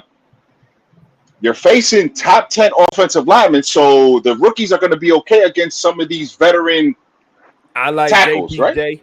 Okay. I like JPJ. I like Fox. I like Jalen Walker, and I think AK was the best pass rusher as far as his pressure rate go in the NFL last year. He gonna close the deal this year. And I like him, man. I like 47. I like the doctor. The doctor's is good. Hey, man, I appreciate everybody for coming through, man. I will go around the horn, but I got to keep this thing under 2 so I can chop this thing up, man. Appreciate you for coming through. Appreciate you, man. Thank you for letting me on, man. Y'all make sure y'all go check out Wolf Respectfully, man. Continue to get his channel built back up. Go check out Will the Georgia Reaper on YouTube as well. And, man, y'all make sure y'all make it do what it do later on tonight for the Lady Birds of AFN with their special guest, Lauren Porter from Quarters with Porter on YouTube. Y'all go check her out and check them out tonight. Appreciate everybody for coming through in the chat. Y'all make sure y'all make it do what it do and catch me on the flip side. And y'all stick around, Pelma. Let me holler at y'all in the back.